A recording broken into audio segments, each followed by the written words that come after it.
Kuwait से खबर, 5 अमेरिकी जवान घायल हुए। अमेरिकी बेस पर जो हमला हुआ ईरान की तरफ से, इस हमले में ये सैनिक घायल हुए। ये देखिए आप, ये उस हमले की तस्वीर आपको दिखा रहे हैं। दरअसल 28 मई को ईरान ने कुवैत पर हमला किया था और इस मिसाइल हमले के बाद अमेरिका को नुकसान पहुंचा है। ब्लूमबर्ग के हवाले से यह खबर आ रही है।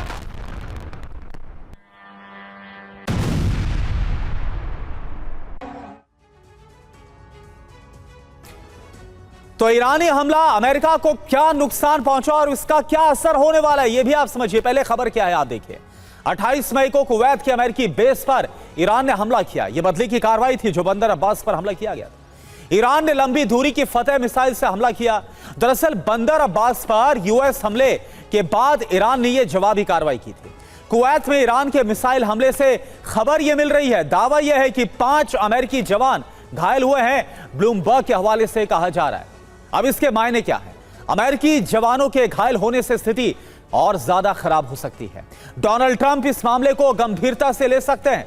अमेरिका ईरान के बीच समझौता ठंडे बस्ते में जा सकता है और एक बार फिर से विध्वंस की आग भड़क सकती है। और बड़ी खबर आपको बताएं, अमेरिका ने ईरान को फिर से दी सैन्य कार्रवाई की चेतावनी।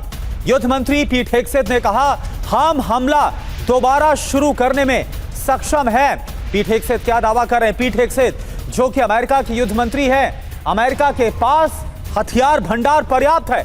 यानी पीट हेगसेथ भी ये ईरान को धमकी देते नजर आ रहे हैं कि अगर समझौता नहीं हुआ तो फिर से युद्ध की अमेरिकी जो तैयारी है वो पूरी हो गई है। तो अमेरिकी हथियार तैयार, डील कर लो या फिर बारूदी प्रहार होगा। पीट हेगसेथ जो बोल रहे हैं इसका मतलब और मायने समझिए। पहले पीट हेगसेथ ने क्या कहा यह आप देखिए। अमेरिका के पास पर्याप्त हथियार भंडार मौजूद है। महंगे सस्ते दोनों तरह के हथियार इस वक्त अमेरिका के पास है, ये पीट हेगसेथ बोल रहे हैं। हथियारों के संतुलित इस्तेमाल की क्षमता अमेरिका रखता है। अमेरिकी रेंज में दुनिया का हर एक हिस्सा है, वो ये भी बोल रहे हैं। तो क्या ईरान के अलावा किसी और देश को भी धमका रहे हैं क्या? कोई भी समझौता होना बेहतर विकल्प है। अब मायने इसके क्या है ये आप समझिए। ईरान पर दबाव, डील नहीं तो फिर हमला किया जाएगा। ताकत का एक तरीके से प्रदर्शन नुमाइश करते नजर आ रहे हैं। अमेरिका सैन्य तैयारी अपनी दिखा रहा है। बातचीत का संकेत, समझौते का रास्ता खुला रखा है। यानी डील करो ये बोला गया है। सहयोगियों को भरोसा भी दिया जा रहा है। मित्र देशों के लिए प्रतिबद्धता भी पीट हेगसेथ जताते हुए नजर आ रहे हैं। अब आगे की चेतावनी आप समझिए। किसी उकसावे से बचने की बात साफ तौर पर कही गई है। और इन सब के बीच एक और बड़ी खबर, संवर्धित यानी एनरिच्ड यूरेनियम पर यह इस वक्त की बड़ी खबर है। ईरान आधा यूरेनियम ट्रांसफर करने पर हो सकता है सहमत। आधा यूरेनियम ट्रांसफर किया जाएगा, इस बात पर ईरान सहमत हो सकता है। किसी तीसरे देश को यूरेनियम दे सकता है। रॉयटर्स के हवाले से यह बड़ी खबर। तो यह तीसरा देश क्या रूस या चीन, कौन होगा? अभी फिलहाल इसके बारे में कोई जानकारी नहीं, लेकिन ईरान हर बार ऐसी किसी भी खबर को अभी तक तो खारिज करता हुआ ही नजर आया कि वो परमाणु मुद्दे पर एक कदम भी आगे बढ़ेगा।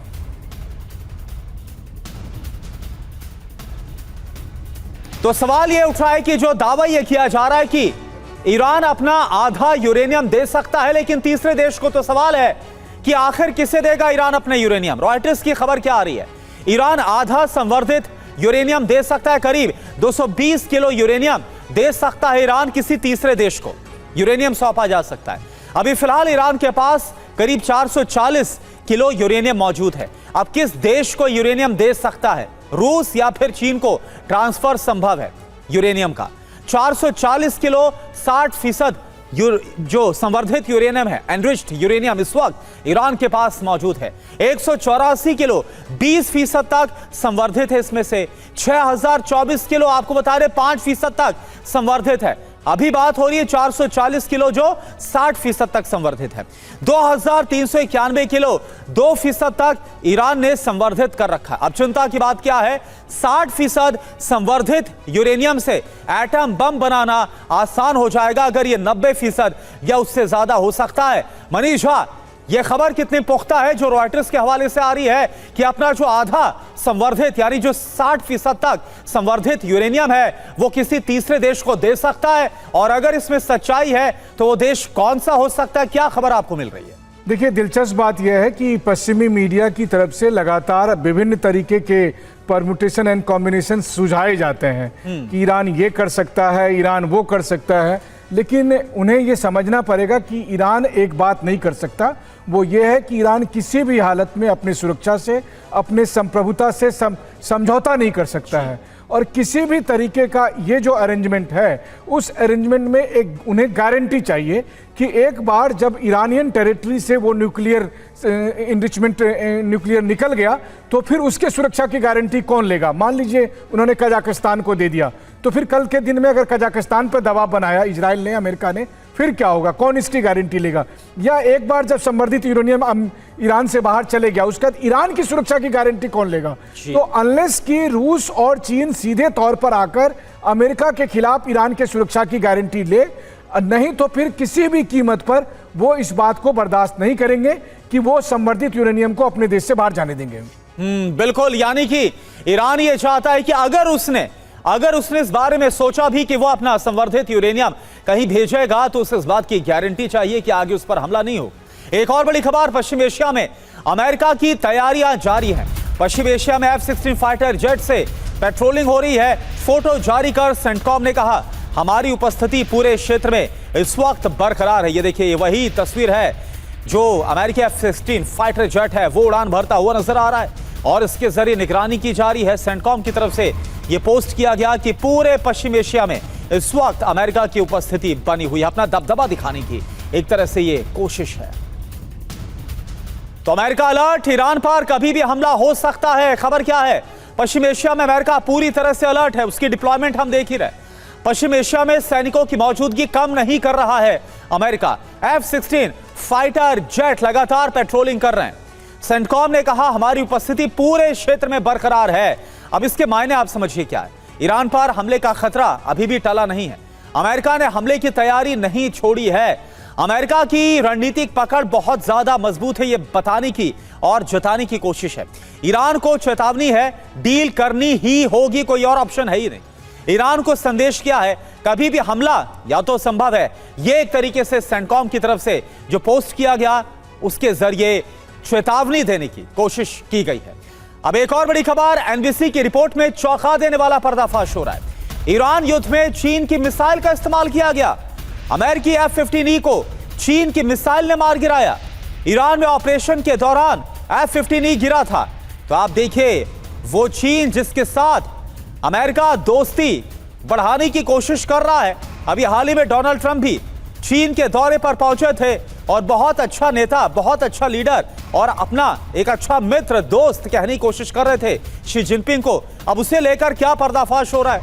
एनबीसी की रिपोर्ट में यह पर्दाफाश हुआ है कि ईरान युद्ध में चीन की मिसाइल का इस्तेमाल किया गया।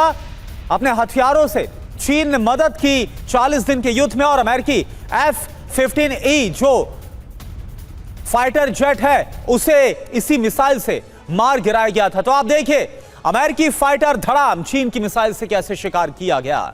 एनबीसी सोर्सेस का दावा क्या है, ईरान में गिराए गए अमेरिकी F-15E चीन की शोल्डर लॉन्च मिसाइल ने प्रहार किया। जांच अभी भी जारी है, अमेरिकी अधिकारी इसकी जांच कर रहे हैं। स्टेल्थ विमान पहचानने वाला रेडार भी मिला है। तो क्या यह सब कुछ ईरान के पास होना मुमकिन है। ईरान चीन सहयोग से अमेरिका की चिंता काफी हद तक बढ़ गई है। तो यह खबर अपने आप में काफी ज्यादा चौंकाने वाली है। इधर ईरान से डील को लेकर ट्रंप की बड़ी बैठक हुई है। व्हाइट हाउस सिचुएशन रूम में 2 घंटे तक आप देखिए बैठक चली है और इस मीटिंग के बाद ट्रंप ने किसी फैसले का ऐलान नहीं किया। ना जाने अंदर क्या हुआ 2 घंटे तक। सोर्सेस का दावा है, जब्त ईरानी संपत्ति पर कोई सहमति नहीं बन पाई है। सोर्सेस का यह भी दावा है, ईरान पर हमले की आशंका और ज्यादा बढ़ गई है। यानी बात तो करने गए थे डील को लेकर, लेकिन अब यह खबर मिल रही है कि हमले की तैयारियां ज्यादा की जा रही है। और ये वही तस्वीर सिचुएशन रूम की इस वक्त हम आपको दिखा भी रहे हैं।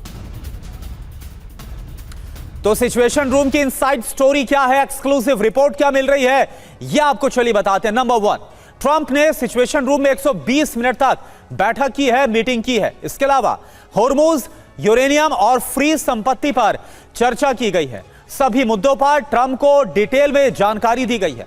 ट्रंप ने डिफेंस और डिप्लोमेसी दोनों पर बात की है, यानी बातचीत भी और इसके अलावा युद्ध की तैयारियां भी। ईरान को लेकर आगे की रणनीति को तैयार किया गया है। अब फाइनल क्या हुआ है, ये तो एक बड़ा सवाल। सोर्सेस का दावा है कुछ मुद्दों पर बात अभी अटकी हुई है। ईरान की फ्री संपत्ति पर कोई सहमति नहीं बन पाई है और ईरान ने प्राथमिकता के साथ अपनी शर्त को रखा है। बैठक में डील पर आखिरी फैसला अभी भी हुआ नहीं है। मीटिंग में कौन कौन था यह भी आप जानिए। राष्ट्रपति डोनाल्ड ट्रंप बैठक में मौजूद थे, उपराष्ट्रपति जेडी वेंस इस बैठक में मौजूद थे और सुजी वाइल्स जो कि white house chief of staff हैं वो इसमें थे। मार्को रूबियो विदेश मंत्री अमेरिका के वो मौजूद थे और अमेरिका के युद्ध मंत्री पीट हेग्सेथ इस बैठक में मौजूद थे और साथ साथ CIA के डायरेक्टर जॉन रैटक्लिफ बैठक में मौजूद थे। संयुक्त सेना प्रमुखों की समिति के अध्यक्ष यानी डैन किन भी इस बैठक का हिस्सा थे और माइक वॉल्स जो कि राष्ट्रीय सुरक्षा सलाहकार है, NSA है, वो भी बैठक में थे और स्टीव विटकॉफ जो कि अमेरिका के विशेष दूत हैं वो भी इस बैठक में थे मौजूद। और ये सब न्यूयॉर्क टाइम्स के हवाले से जानकारी इस वक्त सामने आ रही है। और सिचुएशन रूम के अंदर क्या हुआ ये आपको बताएं, बड़ी खबर क्या आ रही है। सिचुएशन रूम मीटिंग से पहले ट्रंप ने दिया था एक बहुत बड़ा बयान। ट्रंप ने कहा था अंतिम फैसला लेने की तैयारी कर रहे हैं। मीटिंग खत्म होने के बाद अभी तक कोई संकेत मिला नहीं है। ट्रंप के फैसले को लेकर अमेरिकी मीडिया में अभी कोई जानकारी नहीं, तो बड़े असमंजस की स्थिति है। एक तरफ ट्रंप ने यह कहा था मीटिंग में जाने से पहले कि हम अंतिम फैसला लेने वाले हैं इस बैठक में, लेकिन वो अंतिम फैसला क्या लिया गया?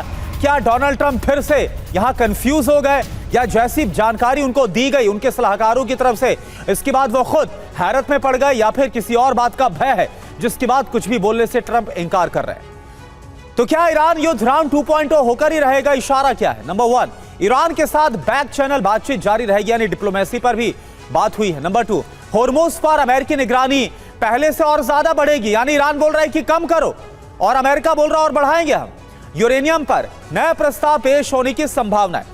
फ्रीज की गई ईरानी संपत्तियों पर अलग से बातचीत करना तय हुआ है। अंतिम फैसला डोनाल्ड ट्रंप की अब अगली बैठक में संभव, यानी कि इस बैठक में बोला जाता था अंतिम फैसला होगा, बोला जा अगली बैठक जो होगी उसमें हम तय करेंगे। दबाव के लिए छोटे हमले की आशंका बढ़ गई है। मनीष समझ में नहीं आ रहा, एक के बाद एक बैठक कई सिचुएशन रूम की बैठ के हम देख चुके हैं और हर बार ऐसा लगता है कि अब अमेरिका हमला करने वाला है या फिर अब तो डील फाइनल होने वाली है। इसमें जाने से पहले भी कहा गया इस बैठक में डोनाल्ड ट्रंप बोल रहे थे, जैसा हमने बताया कि ये जो बैठक है इसमें हो जाएगा तय कि क्या करना है। अब बोल रहे अगली बैठक में तय करेंगे। समझ में नहीं आ रहा है कि डोनाल्ड ट्रंप कंफ्यूज हैं क्या इस वक्त?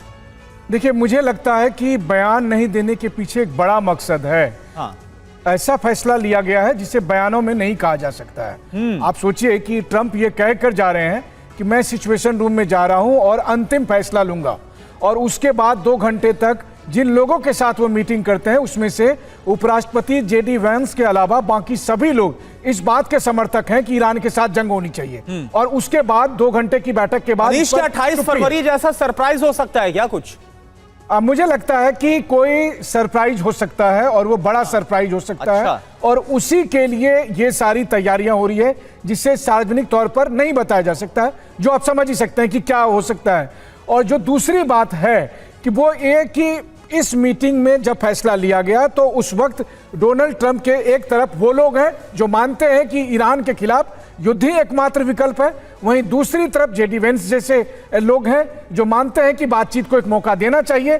लेकिन पिछले लगभग 55 दिन हो गए इस बातचीत को करते करते, लेकिन इसके बीच में कम से कम 1 दर्जन से अधिक बार अमेरिका की तरफ से कहा गया बस अब डील हुई, अब डील हुई, लेकिन डील नहीं हुई। तो इसका मतलब यही है कि फैसला वो ले लिया गया है, वो ऐसा फैसला है जिसे आप पब्लिकली नहीं कह सकते। बिल्कुल, या तो बहुत जल्दबाजी में बयान दे दिया जाता है जमीनी हकीकत को जाने बिना और एक बार फिर से बैठे कोई। लेकिन ये एक बहुत ही जो इंडिकेशन आप दे रहे हैं ये डराने वाला है कि क्या एक बार फिर से 28 फरवरी जैसा कोई बड़ा सरप्राइज हमला किया जा सकता है ईरान पर। एक और बड़ी खबर, सिचुएशन रूम में जाने से पहले ट्रंप का पोस्ट, ईरान को इस बात पर सहमत होना होगा वो कभी भी परमाणु हथियार या परमाणु बम नहीं बनाएगा।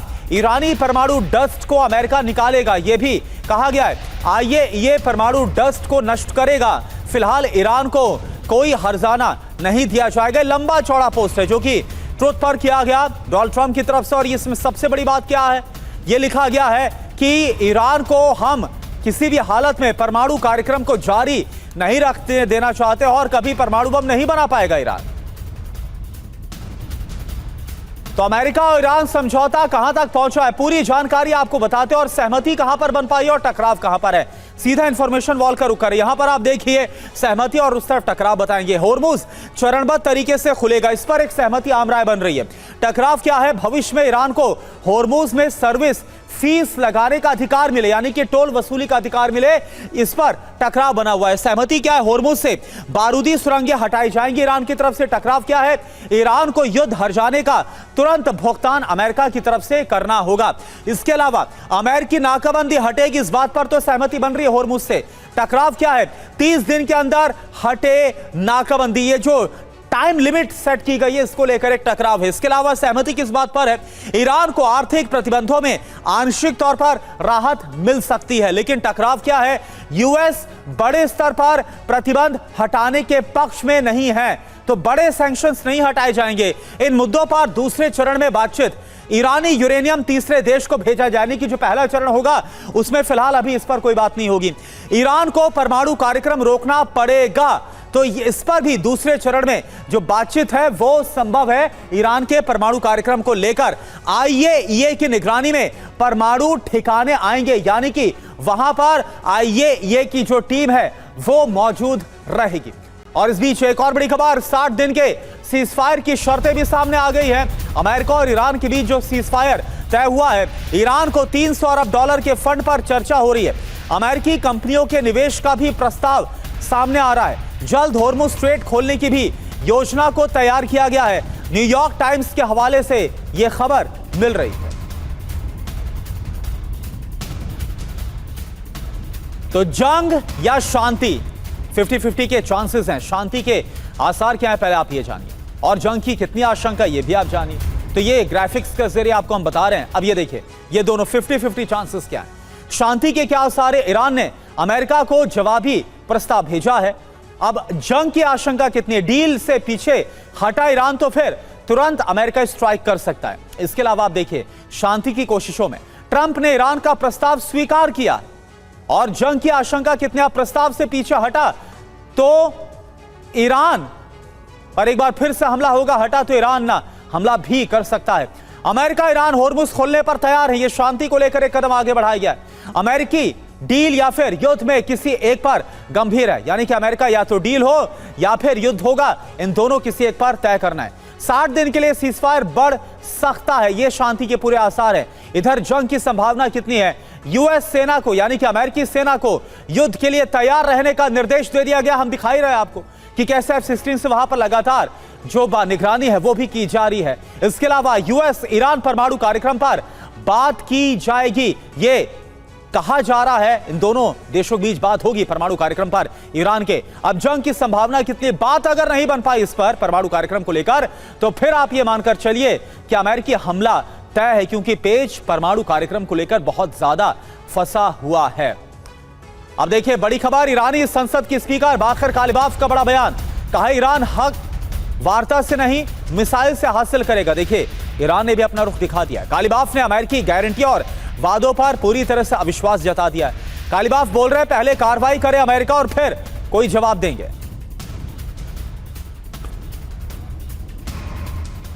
तो ट्रंप को कालिबाफ का संदेश क्या है और बड़ी बातें क्या है, ये आप देखिए। ईरान ने साफ किया है दबाव में तो हम झुकने वाले हैं नहीं, वार्ता से ज्यादा सैन्य ताकत पर भरोसा दिखाया गया है। मिसाइल क्षमता को अपनी असली ताकत बता रहे हैं बाकर कालिबाफ। किसी भी समझौते से पहले ठोस कदम की मांग भी की गई है। अमेरिकी गारंटी पर अविश्वास फिर से दोहराया गया है कि अमेरिकी बातों पर विश्वास नहीं किया जा सकता। अब संदेश क्या दिया गया है, प्रतिबंध और दबाव की नीति पूरी तरह से बेअसर ईरान के खिलाफ। पहले अमेरिका कदम उठाए और उसके बाद ईरान को ही जवाब देगा। सैन्य विकल्प की याद दिलाकर दबाव बनाने की कोशिश भी की जा रही है। समझौते के बाद भी ईरान अपने अधिकार को नहीं छोड़ेगा। और सबसे बड़ा संकेत क्या है, ईरान बातचीत का दरवाजा बंद भी नहीं कर रहा है। सौदेबाजी की ताकत, मिसाइल और सैन्य क्षमता सब कुछ दिखाता हुआ नजर आ रहा है। और इस बीच एक और बड़ी खबर, युद्ध के दौरान यूएई ने अमेरिका की मदद की। ईरान पर यूएई से किए गए दर्जनों की संख्या में हमले। युद्ध विराम के बाद भी हमलों को अंजाम दिया गया। वॉल स्ट्रीट जर्नल के हवाले से यह बड़ी खबर सामने आ रही है और यही वजह है कि सबसे ज्यादा गुस्सा भी ईरान का यूएई के खिलाफ ही फूटा था। तो ईरान का पड़ोसी हमलावर निकला। यूएई ने ईरान पर दर्जनों गुप्त हमले किए, यह पता चल रहा है। यूएस इजराइल के साथ संपर्क में लगातार इस दौरान यूएई बना हुआ था। ईरानी ऊर्जा नेवी ठिकानों पर यूएई के हमलों को अंजाम दिया गया। सीजफायर के एक दिन के बाद तक हमलों को अंजाम दिया गया और यूएई की सरजमी का इस्तेमाल किया गया। यूएई की क्या सफाई सामने आई है? यूएई सरकार ने आरोपों को खारिज किया है। यूएई की जमीन का इस्तेमाल हमले के लिए नहीं किया गया, यह वॉल स्ट्रीट जर्नल के हवाले से जानकारी। अब यूएई ईरान के बीच कैसी दुश्मनी, ये आप समझ लीजिए। दरअसल ये अभी हाल फिलहाल की या फिर मौजूदा तनाव की बात ऐसा नहीं हुआ, बल्कि 3 द्वीपों को लेकर, 3 आइलैंड्स को लेकर बहुत पुराना दोनों देशों के बीच, मुल्कों के बीच विवाद है। हॉर्मुज पर कंट्रोल की जंग भी दोनों मुल्कों के बीच अक्सर नजर आती रही है। ईरान खुद को क्षेत्रीय शक्ति मानता है। यूएई आर्थिक कूटनीतिक प्रभाव लगातार इस पूरे इलाके में, क्षेत्र में बढ़ाता हुआ नजर आ रहा है। और मनीष झा इस वक्त हमारे साथ है। मनीष, क्या आपको लग रहा है कि ये जो खबर सामने आ रही है, हमने देखा था कि कैसे यूएई पर भी 40 दिन के युद्ध के दौरान काफी ज्यादा हमले हुए और इसके बाद एक बार फिर से इजराइल ने और ज्यादा डिफेंस ताकत को बढ़ाया है। अगर फिर से युद्ध होता है तो इसमें यूएई का कितना बड़ा रोल हो सकता है? देखिए, पहले तो मैं बता दूं कि वॉल स्ट्रीट जर्नल जो आज ये दावा कर रही है, मुझे याद है कि जब हम लोग इजराइल में थे, इजरायली सोर्सेज के हवाले से TV9 ने ये खबर तब भी दिखाई थी। और उसके बाद आप देखिए, ईरान के विदेश मंत्री अराक्ची ने सार्वजनिक तौर पर यह कहा था कि बहुत सारे ऐसे हथियार जो ईरान में आ रहे हैं, जब हमने उसकी ट्रेजेक्टरी को देखी और उस हथियार के जो अवशेष देखे, वो सब यूएई से आए हुए हैं। तो इसके पूरे सबूत ईरान ने भी दुनिया के सामने रखे थे, लेकिन तब अमेरिका ने इस पर चुप्पी साध ली थी और तब यूएई ने भी कुछ नहीं कहा था। अब अचानक ये सब खबरें आ रही है। अभी आपको थोड़े ही दिन में पता चलेगा कि सऊदी अरब से भी हमले हुए थे, तो धीरे धीरे ये सारी बातें सामने आएगी। देखिए, यूएई और सऊदी अरब खुद से तो हथियार बनाते नहीं है, ये बस अंतर खाली यही है कि कुछ हथियार अमेरिका की सेना वहां पर अपने लिए रखी थी और कुछ हथियार उन्होंने यूएई की सेना को दे रखा था, जिनका भी यहां पर इस्तेमाल किया गया है। और जाहिर है कि इस जंग के दरमियान ईरान का दुश्मन नंबर 1 अमेरिका और इजराइल नहीं बल्कि यूएई था। और इसका सबसे बड़ा प्रमाण है कि इस जंग में सबसे अधिक हमले यूएई पर किए गए। बिल्कुल, और वो हमने देखा था, वो जो तस्वीरें भी लगातार निकल कर आ रही थी। और अगर फिर से युद्ध होता है, अगर इसके आसार बनते हैं, तो क्या फिर से ऐसा ही नुकसान उठाना पड़ेगा, खासतौर पर अब जब ये पर्दाफाश भी हो रहा है। एक और बड़ी खबर, ईरान ने अमेरिका को दिया है करारा जवाब। ईरान ने ऑयल सप्लाई का नया रास्ता ढूंढा है। रेल मार्ग से तेल और एलपीजी निर्यात कर रहा है ईरान। ये देखिए आप, चीन और पाकिस्तान को तेल एलपीजी निर्यात ईरान की तरफ से किया जा रहा है।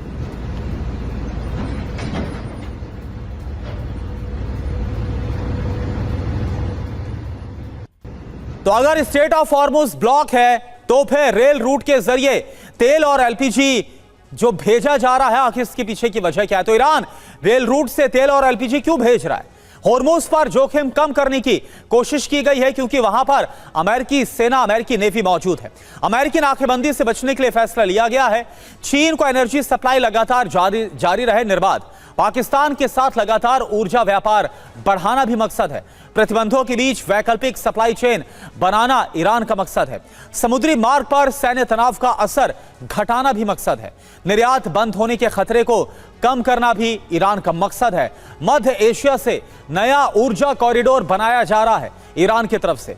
पार्टनर देश को डिलीवरी तेज देने की पहल की जा रही है। ऊर्जा निर्यात से होने वाली आय बनाए रखना ईरान चाहता है, क्योंकि उसको पता है उसकी इकोनॉमी के लिए आज कितनी जरूरत है इसकी। बड़ी बात क्या है? ईरान समुद्री रास्ते पर निर्भरता घटा रहा है। चीन और पाकिस्तान को रेल से जोड़ रहा है। तनाव की स्थिति में भी निर्यात को जारी रखना चाहता है। रेल को बैकअप एनर्जी कॉरिडोर बनाना भी ईरान का मकसद है। संकट के असर को कम करने की कोशिश ईरान इस वैकल्पिक रूट के जरिए कोशिश करता हुआ नजर आ रहा है। और एक और बड़ी खबर, हॉर्मुज स्ट्रेट नाकाबंदी पर IRGC का बड़ा दावा। 24 घंटे में हॉर्मुज से गुजरे हैं 24 कंटेनर और जहाज। ईरानी सेना की इजाजत के बाद ये सभी जहाज गुजर पाए हैं। हॉर्मुज स्ट्रेट में ईरानी सेना का पूरा कंट्रोल इस वक्त नजर आ रहा है।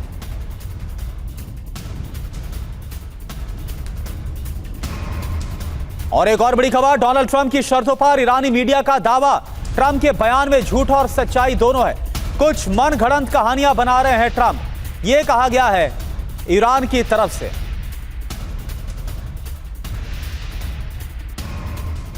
तो ईरान की डिमांड क्या है, यह भी आप जान लीजिए इस दौरान। लेबनान में पूरी तरह से युद्ध विराम यानी कि सीजफायर होना चाहिए। आपको याद होगा कि अभी हाल ही में ऐलान तो किया गया था, लेकिन इसके बावजूद इजराइल के हमले हिजबुल्लाह के ठिकानों पर जारी हैं। ईरान की जब्त संपत्ति का भुगतान यूएस करे। नंबर 3, फिलहाल परमाणु हथियार पर वार्ता हम नहीं करने वाले हैं। संवर्धित यूरेनियम ईरान के पास ही रहेगा, इस बात पर भी ईरान अड़ा हुआ है। अब बड़ी बात क्या है, ईरान झुकने को तैयार नजर नहीं आ रहा। ट्रंप अपनी शर्तों पर अड़े हुए हैं, यानी पेच फंसा हुआ है, जिसके 10 हालात बने हुए हैं। डेडलॉक ब्रेक नहीं हो रहा। और अब खबर दक्षिणी लेबनान में इजरायली फ्रंट से जुड़ी। और बड़ी खबर यह, दक्षिणी लेबनान में इजरायली हमला जारी है। रिहायशी इलाकों में भीषण बमबारी हो रही है। हिजबुल्लाह के ठिकाने को निशाना बनाया गया। ये देखिए आप, और यही तो ईरान चाहता है कि ये जो हमले हैं वो पूरी तरह से बंद होने चाहिए, तभी हम आगे बात कर पाएंगे।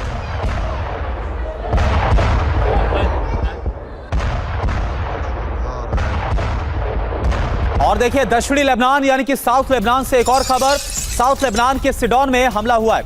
इमारत में भीषण धमाका हुआ। इमारत में हिजबुल्लाह के लड़ाके छिपे हुए थे। तो इजराइल लगातार हिजबुल्लाह के ठिकानों पर हमलों को अंजाम दे रहा है। ये देखिए आप, एक और तस्वीर।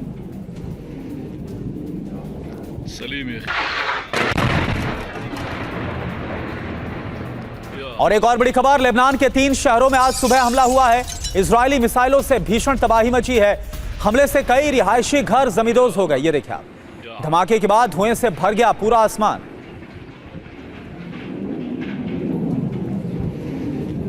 और एक और बड़ी खबर, आईडीएफ पर हिजबुल्लाह का जोरदार पलटवार हुआ है। अल बायदा में ड्रोन और रॉकेट से हमला किया गया। इजरायली ग्राउंड फोर्स को निशाना बनाया गया। तस्वीरें।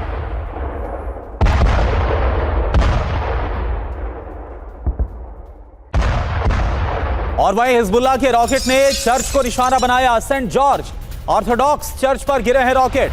आईडीएफ का दावा, हिजबुल्लाह लेबनानी नागरिकों को खतरे में डाल रहा है।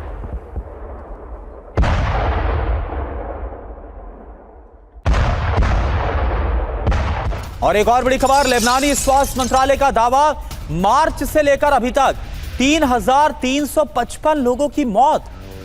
मरने वालों में 234 बच्चे भी शामिल। 10,095 लोग घायल। 16 अस्पताल तबाह कर दिए गए। और एक और बड़ी खबर, हिजबुल्लाह पर आईडीएफ का दावा, 3 महीने में 7500 लड़ाके मारे गए हैं। हिजबुल्लाह के ठिकानों पर लगातार हमलों को अंजाम दिया जा रहा है।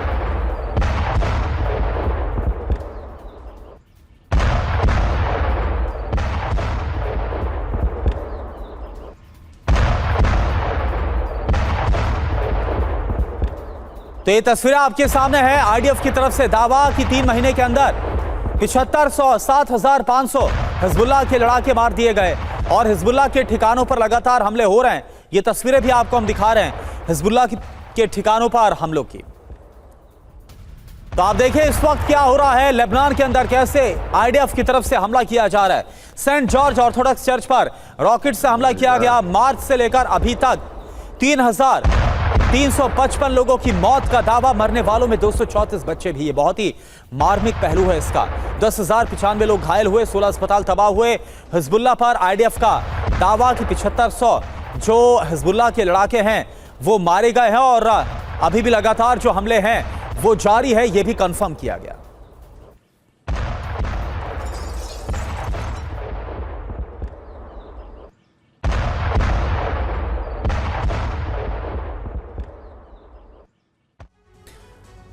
और अब नेतन्याहू का एक अहम बयान आपको सुनाते हैं। उनका कहना है कि उन्होंने लेबनान सीमा पर मौजूद लिटानी नदी को पार कर दिया है। नेतन्याहू के इस बयान के गहरे मायने हैं। तो क्या दक्षिणी लेबनान को गाजा बनाने वाले हैं बेंजामिन नेतन्याहू?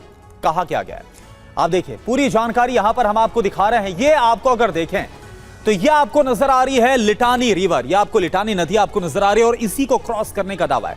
लिटानी नदी इजराइल और लेबनान की सीमा रेखा है और इसको पार करने का दावा किया गया है। इजराइल नदी के पुलों को निशाना लगातार बनाता आया है, जो दक्षिणी लेबनान में हमलों को अंजाम दिया गया। इजराइल के लिटानी नदी को पार करने के बहुत ही गहरे मायने हैं।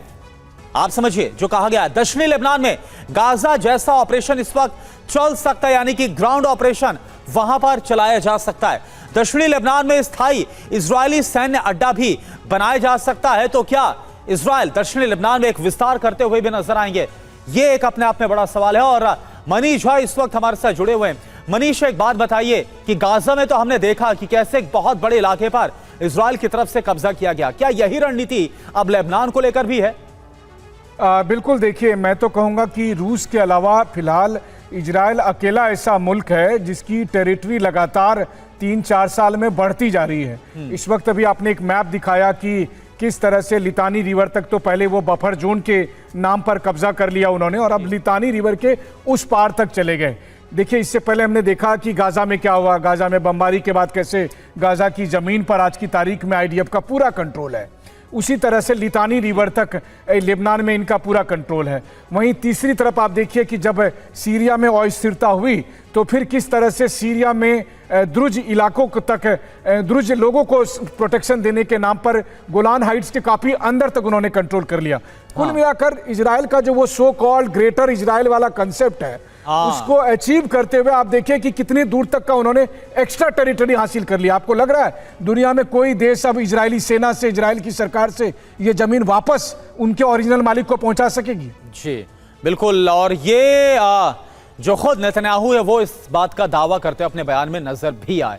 अभी के लिए आपका बहुत बहुत शुक्रिया मनीष, इस पूरी बातचीत के लिए और पूरी जानकारी के लिए। और बड़ी खबर आपको बताएं, यूक्रेन का रूस पर बहुत बड़ा हमला हुआ है। फ्रिगेट एडमिरल एसन को टारगेट किया गया है। ड्रोन ने एंटी एयरक्राफ्ट फायर को चकमा दिया। वीडियो में युद्धपोत से टकराता हुआ नजर आया है ड्रोन, ये देखिए आप।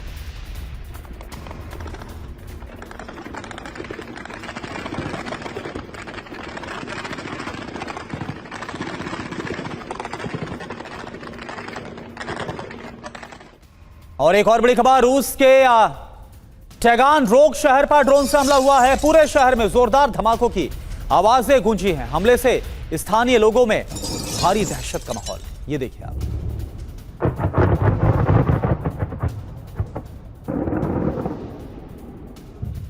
और टेगान रोग में ड्रोन अटैक के बाद तबाही, आसमान में आग की लपटें उठती हुई नजर आई। एयर डिफेंस को एक्टिव किया गया। तस्वीरें भी आपको हम दिखाते हैं। तो आप देखिए, ये बड़ी खबर है।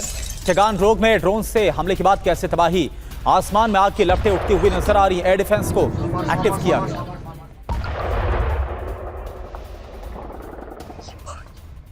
और वहीं टेगान रोग पर हमले का एक और नया वीडियो सामने आया है। ड्रोन अटैक के बाद जोरदार धमाका हुआ है। तो टेगान रोग पर एक के बाद एक कई ड्रोन से हमले, और उसमें ये देखिए आप ड्रोन हमले का ये वीडियो।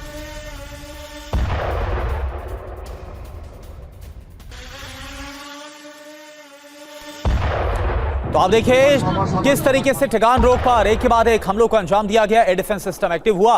और एक और तस्वीर इस वक्त आपको दिखा रहे हैं ड्रोन हमले की। किस तरह से जब ड्रोन हमला हुआ उसके बाद बड़ा धमाका होता है, लोगों में दहशत। टेगान रोग पर हमले का नया वीडियो हमने आपको दिखाया।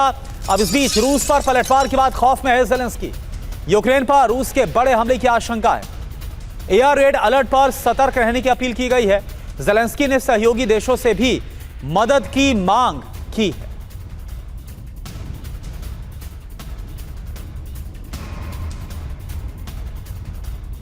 तो पुतिन का बारूदी प्रण खौफ में आखिर क्यों है ज़ेलेंस्की, आप जानिए खबर क्या है। रूस की नई चेतावनी के बाद ज़ेलेंस्की और ज्यादा अलर्ट हो गए हैं, सतर्क हो गए। बड़े हमले की आशंका पर मदद की अपील की गई है। ज़ेलेंस्की ने सहयोगी देशों को भी अलर्ट किया है। ज़ेलेंस्की ने एयर डिफेंस बढ़ाने पर जोर दिया है। खतरे के बीच पैट्रियट मिसाइलों की मांग की गई है। अब डर की वजह क्या है? एयर डिफेंस मिसाइलों का लगातार घटता स्टॉक यूक्रेन के अंदर, शहरों और ऊर्जा ठिकानों पर बढ़ता हुआ खतरा, पैट्रियट मिसाइल की जरूरत पहले से ज्यादा बढ़ रही है। अमेरिकी मदद की रफ्तार बहुत घट गई है, यह भी एक बहुत बड़ी वजह है। और इस बीच एक और बड़ी खबर, रूस ने जारी किया निप्रो का वीडियो। यूक्रेन की सेना पर ड्रोन से हमले का यह वीडियो जारी किया गया। हमले के बाद जवान भागते हुए नजर आ रहे हैं, ये देखिए।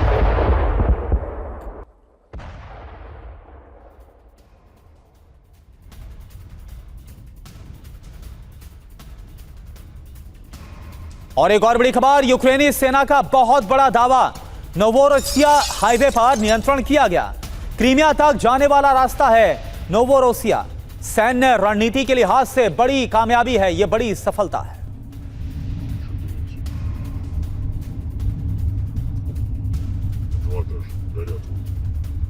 और वही डोनेस्क फ्रंट पर रूस का एंटी ड्रोन एक्शन, यॉल का इंटरसेप्टर ड्रोन का इस्तेमाल किया गया। हैंडहेल्ड सिस्टम से यूएवी को मार गिराया गया। तो ये देखिए आप तस्वीरें इस वक्त आपको हम दिखा रहे हैं, डोनेस्क फ्रंट की तस्वीर है जहां पर रूस का एंटी ड्रोन एक्शन देखिए कैसे देखने को मिला। यॉल का इंटरसेप्टर ड्रोन का इस्तेमाल किया रूस ने, हैंडहेल्ड सिस्टम से यूएवी को कैसे मार गिराया गया आसमान में, ये आप देख पा रहे हैं।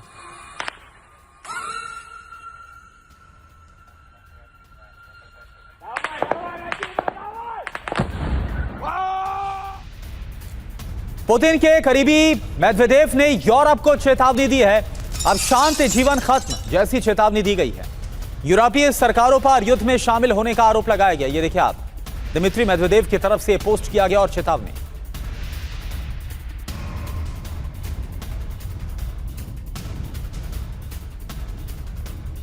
तो आप देखिए इस वक्त की तीन बड़ी खबरें क्या है रूस यूक्रेन युद्ध को लेकर, यह आपको हम बता रहे हैं। तीनों खबरें इस वक्त आपके सामने टीवी स्क्रीन पर, यह आप देखिए जरा। नोवोरोसिया हाईवे पर किस तरह से जो नियंत्रण है वो कर लिया गया है रूस की तरफ से, वो खबर आपको दिखा रहे। इसके अलावा रूस का जो ड्रोन है वो हैंडहेल्ड ड्रोन से मार गिराया गया रूसी सेना की तरफ से। यूक्रेन का ड्रोन मार गिराया गया रूसी सेना की तरफ से, यह आप देख पा रहे हैं। और दिमित्री मेदवेदेव ने यूरोप को चेतावनी दी है कि अब शांति जीवन खत्म। इसका मतलब क्या है, ये एक बड़ा सवाल। तो यूरोप को मेदवेदेव की वार्निंग क्या है, पहले आप जानिए। सीधी चेतावनी, बोल क्या रहे हैं वो। यूरोपीय नागरिकों को सतर्क रहने के लिए कह दिया गया है। यूरोप पर आरोप क्या है, युद्ध में शामिल होने का आरोप लगाया गया दिमित्री मेदवेदेव की तरफ से। तनाव बढ़ने की आशंका अब इस बयान के बाद और ज्यादा बढ़ गई। रूस और यूरोप में टकराव विनाशक होगा, सुरक्षा चिंता का संदेश दिया गया है। भविष्य में बड़ी घटनाओं की आशंका जताई गई है। शांत दिन खत्म, आखिर इसका मतलब क्या है। हालात सामान्य नहीं रहने का दावा किया गया है। इसके अलावा ईयू नेतृत्व पर जिम्मेदारी भी थोपी गई है। अपनी सरकारों से सवाल पूछने को कहा गया है। मनोवैज्ञानिक दबाव भी नजर आ रहा है। यूरोपीय जनता को संदेश देने की रणनीति है और युद्ध के दायरे का संकेत है कि संघर्ष के व्यापक असर की चेतावनी दी गई है। तो सवाल यही है कि दिमित्री मेदवेदेव की तरफ से जो कहा गया, क्या जिस बात को लेकर खतरा था कि यह युद्ध यूक्रेन की सीमा को लांघ सकता है, क्या अब यह युद्ध यूरोप में फैलता हुआ नजर आएगा? क्या रणनीति है रूस की, यह समझना होगा।